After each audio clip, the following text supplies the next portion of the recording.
ఇచ్చిన శ్రేష్టమైన సమయాన్ని తండ్రి అన్నాడు చూస్తున్నాం. అట్లా కొట్టినప్పుడు కొంచెం అక్కడ ఆప్చే కీర్తన 16వ అధ్యాయంలో ధ్యానం చేసుకుందాం. ఈ సమయంలో కీర్తనకారుడు 16వ అధ్యాయంలో ఎంత తేజగా పరిశుద్ధాత్మ దేవుని గురించి తెలియజేసే విషయాలు ఒకటి ఏంటంటే, భూమి మీద ఉన్న భక్తులే శ్రేష్ఠులు, వారు కేవలం నాకు ఇష్టలు. అంటే దేవుని యందు భయభక్తి గల వాళ్లకు ఇష్టలు. దుష్ట సాంగత్యం మంచి నడువుని పాలు చేయను కాబట్టి దుష్టుల సహవాసంలో చేరక దుష్టులకు సరైన విధానంలో వాక్యంతో గద్దించి హెచ్చరించి బుద్ధి చెప్పే వారుగా ఉన్న వాళ్ళే నిజంగా దేవుని యందు భయభక్తి గల వాళ్ళు, నిజంగా సత్య సంబంధులు, నిజంగా ఆత్మ సంబంధులు, లేకపోతే క్రీస్తు వంశావళిలో చేర్చబడినవారు. అందుకే ఇక్కడ దావీదు భక్తులే శ్రేష్ఠులు అంటున్నారు. అంటే దేవుడు అంటే భయము భక్తి కలిగి దేవుడు చూస్తున్నాడని చెడుతనం ఆశ్రయించుకొని విసర్జించి పాపంని విడిచిపెట్టి ఇక మీద చేయకుండా పరిశుద్ధత నుంచి అతి పరిశుద్ధులోనికి వెళ్ళే వాళ్ళు శ్రేష్ఠులు అంటే దేవుని దృష్టిలో పరిశుద్ధతను కాపాడ చదివి ప్రభు బలలో పాలు పొందిన ప్రతి బిడ్డ ప్రభును ప్రకటించి విధానంలో ఉండే వాళ్ళే శ్రేష్ఠులు. దేవునికి శ్రేష్ఠులు, దేవునికి ఇష్టలు. ఆత్మీయంగా వాళ్ళు ఎదుగుతూ ఇతరులను కూడా ఆత్మీయంగా ఎదుగు చేస్తారు. వారి ఆత్మానుసారులై అనేకులను ఆత్మానుసారులుగా ప్రభు చెంతకు నడిపిస్తారు. అందుకే కీర్తనకారుడు నీవు ప్రభుడవు, నీకంటే నాకు క్షేమాధారం ఏది లేదని యెహోవాతో నేను మనవి చేయుదును. నేను ఇలాగొందును, భూమి మీద భక్తులే శ్రేష్ఠులు, వారు నాకు కేవలం ఇష్టలు. దావీదుకు ఏ విధంగా భక్తులు ఇష్టలైనారో మనకు కూడా దేవుని యందు భయభక్తి కలవాళ్ళ ఇష్టలు, వాళ్ళతోనే సహవాసం, వాళ్ళ సాంగత్యంలోనే మనం ఉండాలి. అందుకే పరమగీతంలో నారిమణి సుందరి అది నీకు తెలియకపోయినా నీ పిల్లల్ని ఎక్కడ పెంచుతున్నావు, మంద కాపర్ల గుడారం ఎద్దరు పెంచాలి అన్నారు. మంద కాపర్లు అంటే ఒక విశ్వాసి. యోహాను సువార్త 21లో శ్రేష్టమైన నిర్వచనం యేసయ్య ఇచ్చాడు. కాపరు అంటే సంఘానికి ఉండే కాపరు కాదు, బిషప్లు కాదు, డాక్టర్స్ కాదు. యేసయ్యని ప్రేమించే వారే నిజమైన కాపరులు. వారు గొర్రెలు కాస్తారు, గొర్రెలు మెత్తారు, గొర్రెలు పాడవకుండా చూస్తారు, బలహీనమైన గొర్రెలు బలపరుస్తారు. బలమైన గొర్రెలకు మంచిగా వారికి కావాల్సిన జ్ఞానం ఇవ్వేసి ఇంకా ఎక్కువ బలవంతులై క్రోవి చచ్చిపోకుండా సరైన విధానంలో జ్ఞానం కలుగజేస్తారు. అంటే ఆత్మీయ స్థితిలో కానీ ఎక్కడ కానీ హెచ్చించే జీవితంలో ఉండకూడదు. మనం ఆత్మీయంగా ఎదగాలి, కానీ నాకు అన్నీ వచ్చు అనే ఆత్మ గర్వం అనేది ఉండదు. ఆత్మ ప్రైడ్ అది చాలా చాలా పొరపాటు. మనం ఉన్నటువంటి స్థితిని ఇతరులతో షేర్ చేసుకోవడమే తగ్గింపు స్వభావం. తగ్గింపు అంటే మనము వాక్యం చెప్తూ ఇతరులను చెప్పించాలి, మనం ప్రాణం చేస్తూ ఇతరులు ప్రాణం చేయించాలి, మనం పాడుతూ ఇతరులు పాడే వాళ్ళకు చేయాలి. అది చదువు రాని వాళ్లకు కొంత కంటి వాక్యం నేర్చుకునేలా తగ్గింపు ఇవ్వాలి. నిజమైన కాపరి గుణలక్షణాలు ఇవే. తర్వాత యెహోవాను విడిచి వేరొకరు అనుసరించడానికి శ్రమలు విస్తరించి. యెహోవాను విడిచి అంటే చాలామంది ఇన్ప్రెస్డ్గా లేరు, అవుట్ప్రెస్డ్గా ఉన్నారు. క్రీస్తుకు వేరుగా ఉండి ఏమీ చేయాలని యేసయ్య చెప్పాడు. నాలో ఉంటేనే మీరు బహుగా ఫలిస్తానన్నారు. 2026లో మనం క్రీస్తులో ఉంటేనే ఫలిస్తాం. క్రీస్తుకు వేరుగా ఉండి ఏం చేయలేం. ఎక్కడున్నా ఎవరు మనల్ని ఏమన్నా నేను క్రీస్తుకు చెందిన దానను చెందిన వాడని చెప్పాలి. ఎవరేం చేయలేరు మనం.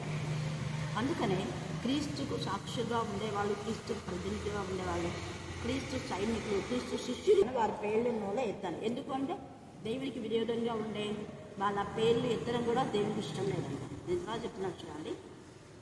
తర్వాత యెహోవా నా స్వాస్థ్య భాగము, నా పానీయ భాగం. మన స్వాస్థ్యము, మన పానీయం అంటే మనం భుజించేటప్పుడు దేవుని జ్ఞాపకం చేసుకోవాలి, తాగేటప్పుడు దేవుని జ్ఞాపకం చేసుకోవాలి. అదే కదా నా స్వాస్థ్యం అంటున్నాడు.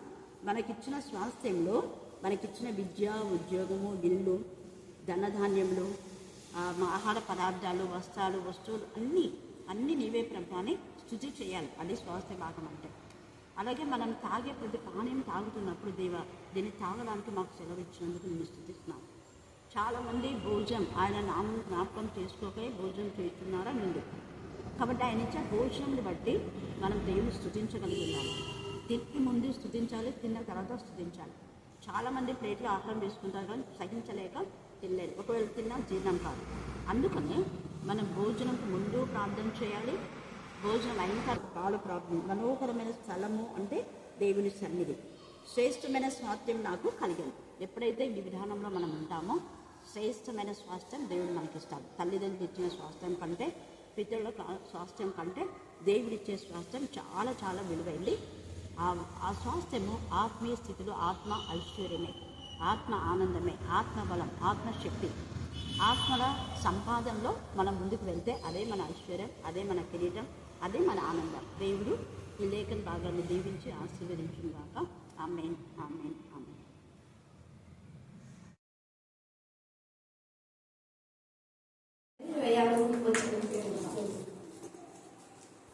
ఆయన తల్లియు ఆయన తల్లి సహోదరియు లోప భార్య అయిన మరియయు మగ్ధలేని మరియయు యేసు శిలువ యొద్ద నిలిచుండిరి. యేసు తన తల్లియు తాను ప్రేమించిన శిష్యుడును దగ్గర నిలుచుండుట చూచి, అమ్మా ఇదిగో నీ కుమారుడు అని తన తల్లితో చెప్పాడు. తర్వాత శిష్యుని చూచి, ఇదిగో నీ తల్లి అని చెప్పాడు. ఆ గడియ నుండి ఆ శిష్యుడు ఆమెను తన ఇంట చేర్చుకునేది.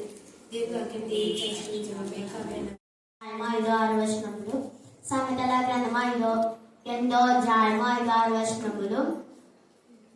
జ్ఞానం లేని వారులారా జ్ఞానం ఎట్టిదైనట్టు తెలుసుకొనుడి, బుద్ధిహీనులారా బుద్ధి ఎట్టిదైనట్టు యోచించుడి.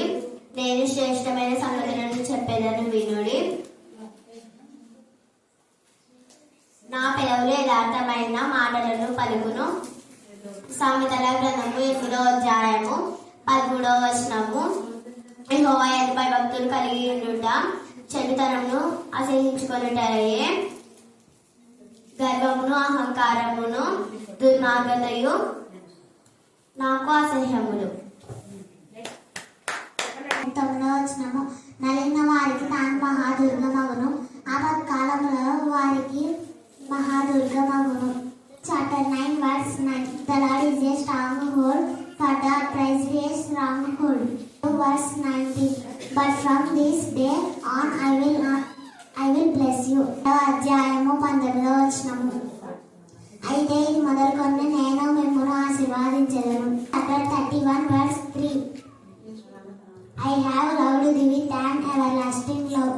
ప్రేమతో నేను నిన్ను ప్రేమించుచున్నాను.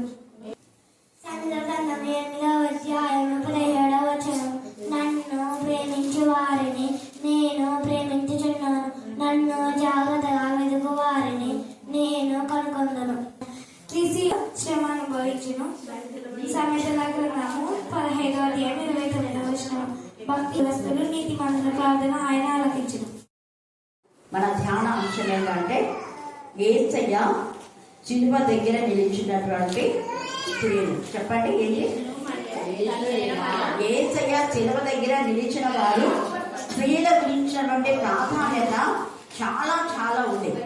మనం లేఖన భాగంలో చూస్తే యేసు ప్రభుల వారు ఎప్పుడైతే శిలువను మోసుకుంటూ ఆయన వెళ్తూ ఉన్నాడో, కపాలం అనే ఆ స్థలానికి శిలువను మోసుకొని వెళ్తున్న ఆ సమయంలో కూడా చాలా మంది స్త్రీలు ఆయన వెంబడించారు. ఎంతో మంది స్త్రీలు ఆయన వెంబడించేందుకు యేసయ్య అనేక మందిని చూసి మాట్లాడాల. స్త్రీలను చూసి ఏమన్నారు చెప్పండి? అమ్మలారా అన్నావు. ఏమన్నారు చెప్పు? మళ్ళీ చెప్పాలా? మళ్ళీ చెప్పాలా? అందరు ఎంతో మంది ఏడుస్తున్నారు. అంటే పురుషులు ఏడుస్తున్నారు లేదో తెలియదు, కానీ ఇక్కడ ఎక్కువగా స్త్రీలు నిజంగా వాళ్ళు దేని కోసం ఏడుస్తున్నారు. స్త్రీలు అంటే వాళ్ళ సొంతగా ఎవరో ఏమో అన్నారని, వాళ్ళు ఆస్తి పోయిందని, వాళ్ళు తిన్నారని, వాళ్ళు కొట్టినారని వాళ్ళు ఏడుస్తున్నారా?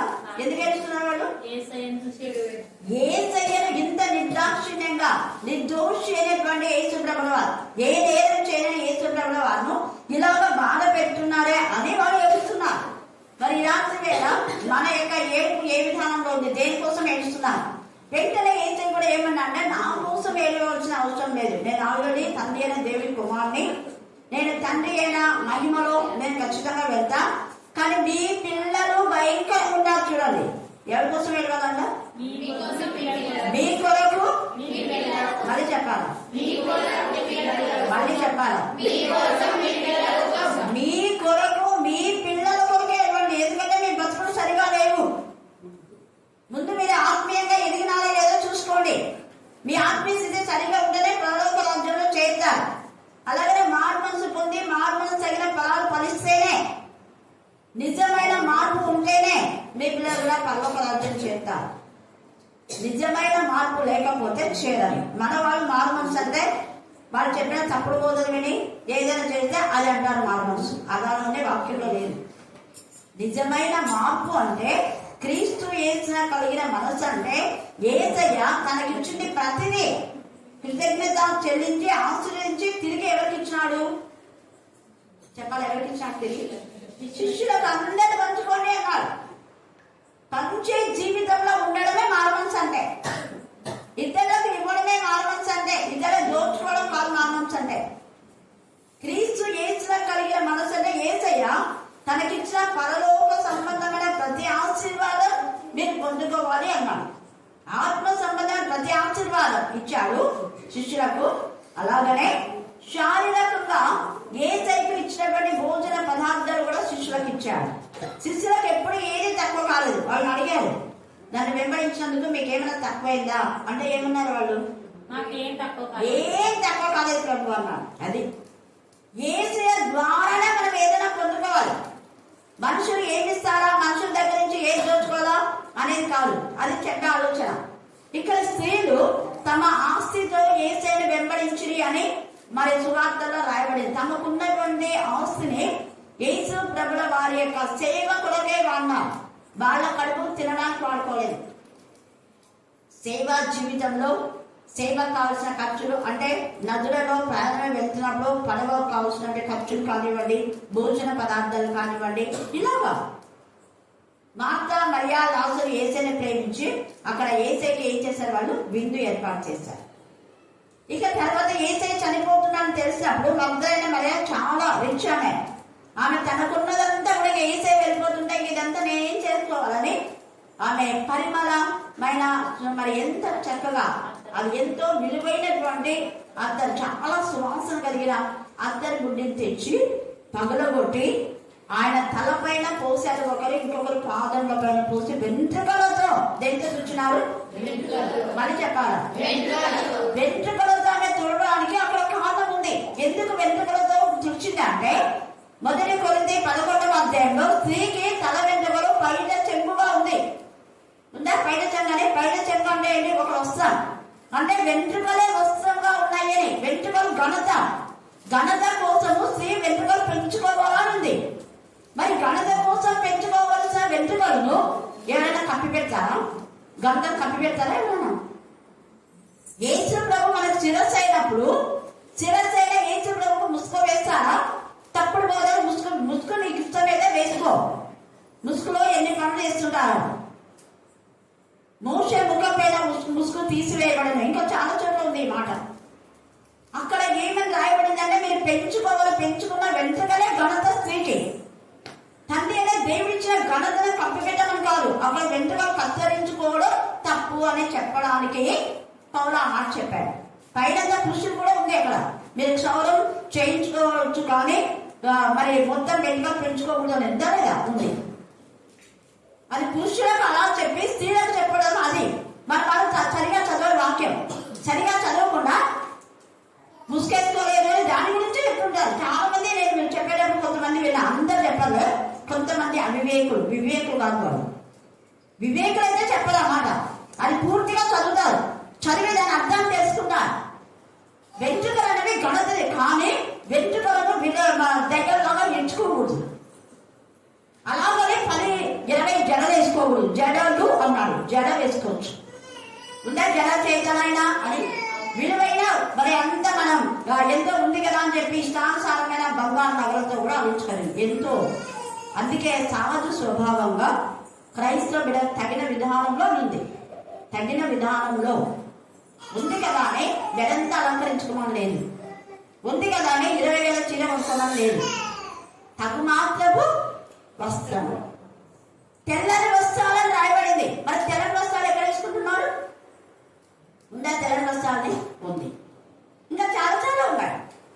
ఇక్కడ మగ్దలేనే మరి వెంట్రుకలతో తల వెంట్రుకలతో అదే వస్త్రం అది. ఇది ఘనత కదా, నా ఘనతగా ఇచ్చావు, నా ఘనతను నీ పాదములందు వేస్తున్నానని వెంట్రుకలతో తుడిచింది యేసయ్య పాదాలు. హల్లెలూయా, హల్లెలూయా. అలాంటి మగ్దలేనే మరియా యేసు ప్రభు శిలువ దగ్గర ఉంది, పునరుద్ధానమైనప్పుడు కూడా యేసయ్య దగ్గర ఉంది. ఈ పురుష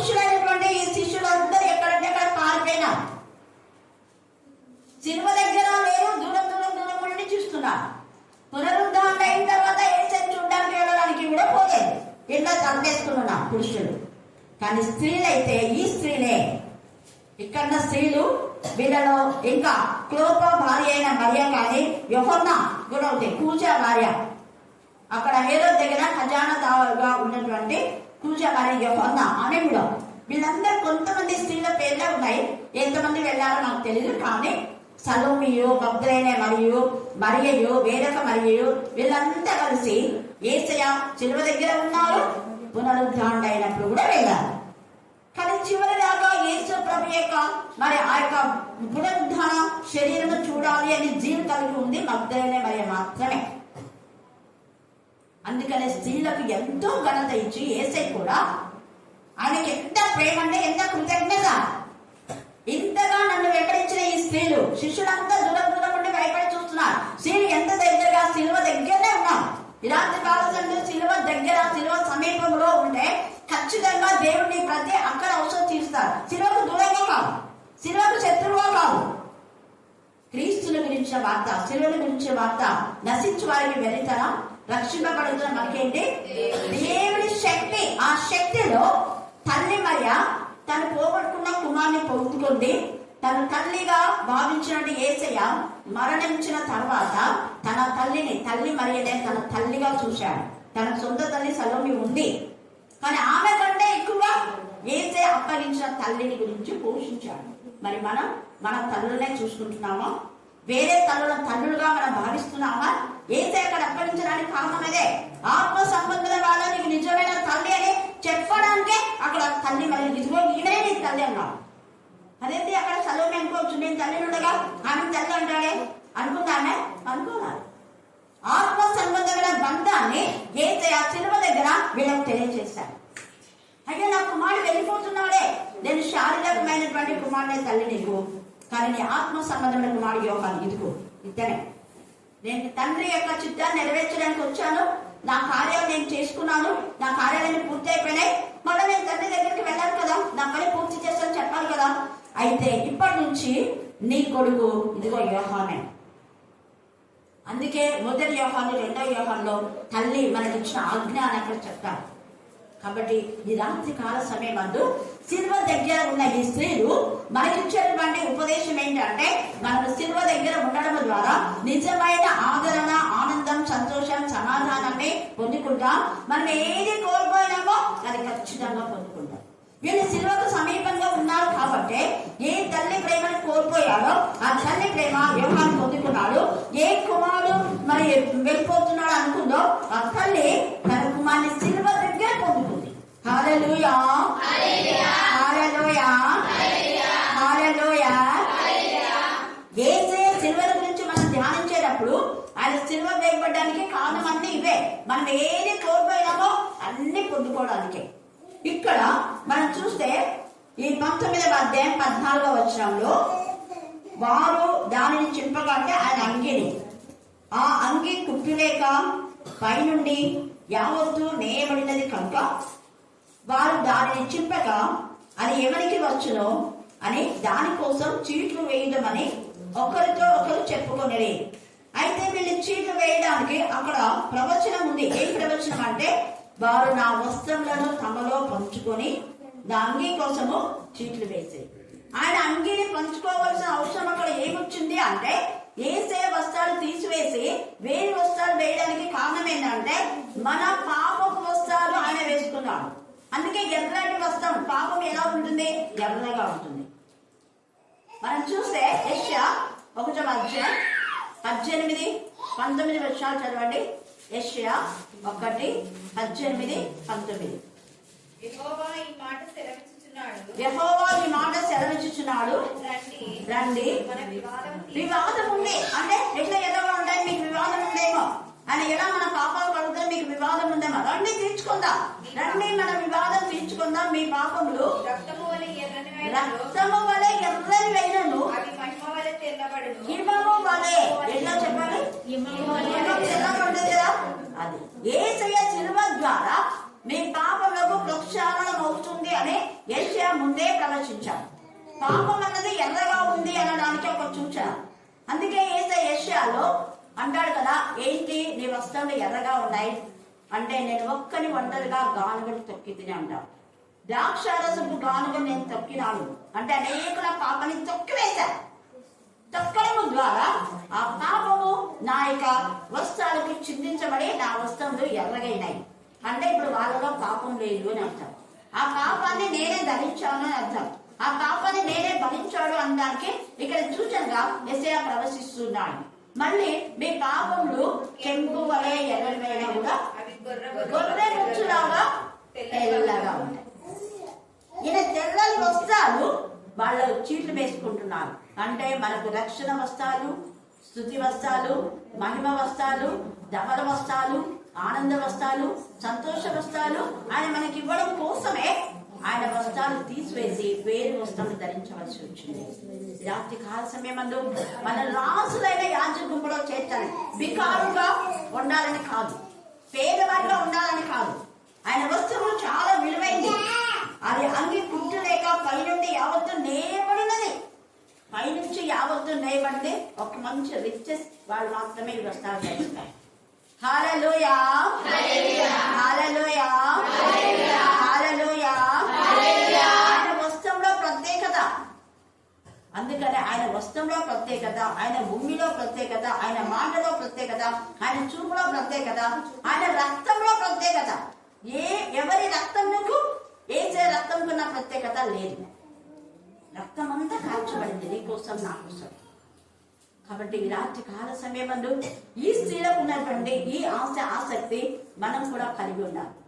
అక్కడ యేసయ్య ఎంత చక్కగా అంటాడు, 11వ వచనంలో అంటాడు కదా, నేను నిన్ను విడిపించగలను పిలాతు అంటే, పైనుంచి నీకు అధికారం ఉంది కాబట్టే నువ్వు ఇలా మాట్లాడుతున్నావు. నీకు ఈ అధికారం వచ్చింది కాదు, దేవుడిచ్చా నీకు అధికారం. అయినా నన్ను అప్పగించిన వానికి ఖచ్చితంగా పాపం కలదు అన్నాడు. ఎవరు అప్పగిస్తారో వాళ్ళకు ఖచ్చితంగా పాపం, కానీ క్షమాపణ లేదు. కొన్ని పాపాలకు క్షమాపణ లేదు. అందుకే ఇక్కడ యేసయ్య తేటగా ఈ మాట మాట్లాడుతూ ఉంటున్నాడు. తర్వాత చూస్తున్నాడు కదా, అక్కడ పిలాతు యూదుల రాజైన నజరేయుడగు యేసు అని పై విలాసం రాయించి శిలువ మీద పెట్టించాడు. వీళ్ళకు అది కూడా నచ్చరా? ఎంత క్రూరులు చూడండి. ఆయన ఎందుకు యూదుల రాజు అవుతాడు? మేమే రాజులుగా కదా, యూదుల రాజు అని ఆయన చెప్పుకున్నట్టు రాయండి అన్నాడు పిలాతు. నేను రాయను లాగా, నేను రాసిందేదో రాశాను, మీరు చెప్పిన మాట వినా అవసరం నాకు లేదు అన్నాడు. అది ఎందుకంటే దేవుని చిత్తం అదే. ఆయన నిజంగా యూదుల రాజే. వీళ్ళంతా తొత్తులు, వీళ్ళంతా నకిలీ యూదులు. నిజమైన యూదుడు యేసయ్య. మనం నకిలీ క్రైస్తవులుగా వద్దు, నిజమైన దేవుని బిడ్డలుగా. నిజమైన దేవుని బిడ్డలు 10 మందికి ఉపకారం చేస్తారు కానీ కీడు చేయరు. 10 మందికి సహకరిస్తారు. 10 మందికి ఇచ్చే గుణమే ఉంటది, పుచ్చుకునేది కాదు. యేసయ్య తన రక్తం అంతా ఇచ్చాడు, తన వస్త్రాలు కూడా వీళ్ళకి ఇచ్చేసాడు. ఏమి ఆయన దాచుకోలేదు. ఇలాంటి కాల సమయమందు మన పాప ప్రక్షాళన తీసుకొని యేసయ్య శిలువ దగ్గర ఉంటే ఖచ్చితంగా నీ ప్రతి అక్కర ఔషధ యేసుక్రీస్తునందు మహిమలోనే అన్నాడు. మహిమ అంటే శిలువ మార్గం గుండా వెళ్ళడం ద్వారానే మనకు మహిమ.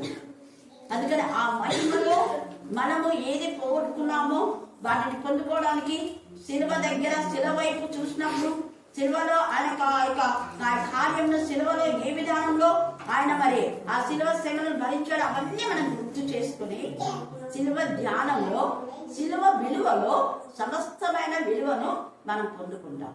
దైవికమైన జ్ఞానంతో మనం నింపబడి ఈ స్త్రీలకు ఇచ్చిన ఈ జ్ఞానం దేవుడు మనకందరికి కూడా దయచేయాలి. మరి ఇక్కడ పరిశుద్ధాత్మ దేవుడు మనతో మాట్లాడుతున్నాడు. తర్వాత మనం చూస్తే చూడండి, ఇక్కడ శిలువ వేసినప్పుడు ఇద్దరిని శిలువ వేశారు కదా, ఆ ఇద్దరికి యూదుల రాజుని రాశాడా? రాయలేదు. యేసయ్యకు ప్రత్యేకత ఉంది. ఆయన శిలువ ప్రత్యేకతనే, ఆయన శిలువ పైన రాస్తుంటండి అది ప్రత్యేకతనే. ఆయన శిలువ దగ్గర అనేక మంది ఉన్నారు, కానీ ఈ ఇద్దరు దగ్గర ఎవరైనా ఉన్నారా? లేదు. బందిపోటు దగ్గర ఎవరైనా ఉన్నారా? లేదు. అదే రుజువు. మిగతా వాళ్ళు బందిపోటు దొంగలు, వాళ్ళ కోసం ఏడ్చేవాళ్ళు కానీ, వాళ్ళ కోసం బాధపడేవాళ్ళు కానీ, తప్పించేవాళ్ళు కానీ ఎవరు లేరు. కానీ వాళ్ళకి అందరూ కూడా వాళ్ళకి బుద్ధి లేదు. అయ్యో ఇంతమంది యేసయ్య కోసం వినిపిస్తున్నారు, నిజంగా నిర్దోషి కదా. శతాధిపతులు అందరూ అనుకుని బతుకు మార్చుకుంటున్నారు. ఏసై కోసం ఇంతమంది స్త్రీలు వెంటాడుతున్నారు, ఎంతమంది స్త్రీలు ఏడుస్తున్నారే, అవి ఇంతమంది స్త్రీలు ఇక్కడికి వచ్చారే, కానీ వీరిద్దరి దగ్గర ఒక్కరు కూడా లేదు. అది కూడా రెండవ విధంగా గమనించాడు. అందుకని నిజమైన నిర్దోషి అని ఆయన తర్వాత మనం అది రెండవ మాట ధ్యానించేటప్పుడు చూసుకుందాం. ఇవన్నీ గమనించే రెండవ దొంగకు మార్పు వచ్చింది. ఈ రాత్రి ఒక దొంగ యేసయ్య సిలువను చూసి, యేసయ్య సిలువ శ్రమలను చూసి, యేసయ్య సిలువ కలుపుకొని నిజంగా యేసయ్య విలువ పెట్టి కొనబడిన వాడు, మనం కూడా విలువ పెట్టి కొనబడిన వాళ్ళమే యేసయ్య రక్తంలో. అందుకే విలువైన యేసయ్యను నేను ఆశ్రయిస్తే నాకు విలువ ఉంటుంది అనుకొని తన బతుకును సరిదిద్దుకొని యేసయ్యను శరణు కోడి యేసు ఈ రాజ్యంలో నన్ను కూడా ఏం చేయాలి, సినిమా దగ్గర వీళ్ళందరూ ఉన్నటువంటి ఇవంతా ఈ సిచ్యువేషన్ చూశాడు వాడు. కొంత మార్పు వస్తుండే. మిగతా వాళ్ళంతా దూరంగా ఉన్నారు. ఎంతమంది యేసయ్య గురించి మేలు పొందుకున్నారు, ఎన్ని దయ్యాలు వెళ్ళగొట్టినాడు, ఎంతమంది కుష్ఠరోగులు బాగు చేసినారు కదా, చనిపోయిన వాళ్ళు లేపినారు. కానీ వాళ్ళందరూ ఎక్కడున్నారో తెలియదు. ఉండొచ్చు దూరం పట్టి పెట్టినాట, నేను దగ్గర వద్ద మమ్మల్ని ఏం చేస్తారని. కానీ వీళ్ళు ప్రాణమును తెగించి యేసయ్య దగ్గర ఉన్న స్త్రీలు, ప్రాణమును తెగించి యేసయ్య పునరుద్ధానం కోసం చీకట్లో వెళ్ళటి స్త్రీలు. స్త్రీ అంటే అబల కాదు, స్త్రీ అంటే చేతగాని కాదు, స్త్రీ అంటే బలహీనరాలు కాదు. స్త్రీ ఒక శక్తి, ఒక శక్తివంతమైందనే ఎన్నుకతో అవం చేశారు. హల్లెలూయా, హల్లెలూయా, హల్లెలూయా. స్త్రీలు అంటే వంటింటి కుందేలు కాదు. అందుకే వీర నారిమణిగా దెబోరా రాణిగా యుద్ధ వీరురాలమే, యుద్ధానికి వెళ్ళింది ఆమె. ఆమె వెళ్తే, ఆమె వస్తేనే నేను వస్తానని బారాకు సేనాధిపతి అన్నాడు. చూసావా? ఇంకా ఎస్తేరు కూడా తన వంశాన్ని కాపాడుతుంది. కారణం తండ్రి సన్నిధిలో ప్రార్థన చేయడం అంటారు. ప్రార్థన. వీళ్ళంతా ఇక్కడ నిలబడుకున్నారు, కానీ ఎంత దేవుడికి మొదలుపెట్టుకున్నారు. యేసయ్య వీళ్ళందరికీ అది నేర్పించాడు. అందుకే చివరిన కూడా ప్రార్థన చేయండి అన్నాడు కదా, నా కోసం మీరు ప్రార్థన చేయండి, ఒక గడియన మేల్కొని ఉండలేరా అన్నాడు. ప్రార్థనలో ఉన్న శక్తిని యేసయ్య శిష్యులకు కూడా తెలియజేశారు. వీళ్ళు కూడా తెలుసు కాబట్టి వాళ్ళు అక్కడ ఉన్నారే, కానీ దేవునికి మొదలుపెట్టుకున్నారు. దేవండి, ఇప్పుడు ప్రియ కుమారునికి ఇంత బాధ, ఇంత అవమానమా, ఎంత వేదన. యేసయ్య వైపు చూస్తున్నారు, యేసులో మరి కనపరుస్తున్నారు. కాబట్టి రాత్రి కాల సమయంలో మనకి ఎన్ని ఉన్నా కూడా యేసయ్య సిలువ మార్గము ద్వారా సమస్తము పొందుకుంటాం. దేవుడు ఈ లేఖన భాగమును దీవించి ఆశీర్వదించుగాక. ఆమేన్, ఆమేన్, ఆమేన్.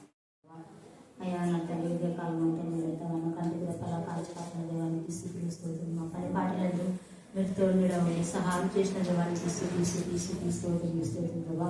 నేటి మరొక రాత్రి కాల సమయంలో మరొకసారి మేమందరం విన్న కర్ణాపీఠ సంఘంలో అయ్యా నా తండ్రి ఈ రీతిగా కూడుకొని ప్రభా నువ్వు స్థుతించటకు, ఆరాధించటకు, సేవించటకు నైనా నీ లోతైన మర్మాలను మరణించారు మాకు వినిపించిన గొప్ప దేవానికి స్థుతిస్తుందివా. ఈ సమయం పొందుకున్నామంటే కేవలం మీ కృపాన్ని దయ ప్రభా. ఎంతో మంది బిడ్డలకి సమయం లేక ఉన్నా కూడా పొందుకోలేకపోయినారు ప్రభా. ఉన్నవారు కూడా ఉన్నారు ప్రభా. మాకైతే సంబంధించాలని బట్టి స్థితిస్తుంది మీ కృప దయ వలన మేము పొందుకున్నాం దేవా. మా మంచి కాదు, మా భక్తి కాదు, కానీ కేవలం మీ సన్నిధి ప్రభానికి వందనాలు ప్రభా. అయ్యా మరి మాకు ఇచ్చిన ఆత్మీయతని అక్కగాని బట్టి స్థితులు స్తోత్రుతండి. మరి ఆ బిడ్డ ద్వారా మాకు ఎంతగానో మరి అయ్యా శిలువ ధ్యానం గురించి మాకు ఇచ్చిన దేవానికి స్థితులు స్తోత్రుతండి. అవునయ్యా మేము ఏ పాపం, ఏ తప్పు, ఏ నేరం చేయను నా దేవా. అయ్యా మా అందరి కోసం మా పాపం నిమిత్తం, మేము చేసిన దోషములు, అయ్యా మేము చేసిన అపరాధముల నిమిత్తం మీ శిలువలో మరి యాగమైన దేవానికి స్తోత్రం ప్రభా. అయ్యా మా కోసం ఎన్ని శ్రమలు పడ్డావు తండ్రి, ఎంత వేదన అయ్యా నా తండ్రి ప్రభనైనా. ముళ్ళ కిరీటం పెట్టినప్పుడు ఎంత బాధలు ప్రభనైనా. అయ్యా నా తండ్రి అంత దూరం నుండి ప్రభా అయ్యా నా తండ్రి శిలువ మోసుకొని భారమైన శిలువను నా తండ్రి మోయలేక మోస్తున్నాయినా. అయ్యా నా తండ్రి రాళ్ళల్లో రప్పల్లో నా తండ్రి కొట్టుకుంటూ తొలుకుంటూ వచ్చినట్టు ప్రభా. ఇవంతా మా కోసమే చేసిన దేవానికి స్థితిస్తున్నాయా. ఒక మాట చెలిపిస్తే నా తండ్రి సమస్తమును సమకూర్చే దేవుడు తండ్రి నీకు నీ నోటి మాట ద్వారా అయా సమస్తానికి అలా చేసిన దేవుడు అయ్యా నీకు స్తుతి తండ్రి. అయినప్పటికీ నేను మమ్మల్ని ప్రేమించి మమ్మల్ని నా తండ్రి నేను కొట్టిన వాళ్ళని క్షమించవు, నీకు ఈ శిక్ష విధించిన వాళ్ళని కూడా క్షమించి వారిని వదిలేసిన దేవానికి స్తుతులు తండ్రి. నేను అయ్యా నీలాంటి ప్రేమ ఎక్కడ దొరుకుతుంది ప్రభా నా తండ్రి, ఎక్కడ దొరుకుతుంది ప్రభా. నీలోనే నీ శిలువ దగ్గరనే దొరుకుతుంది ప్రభా.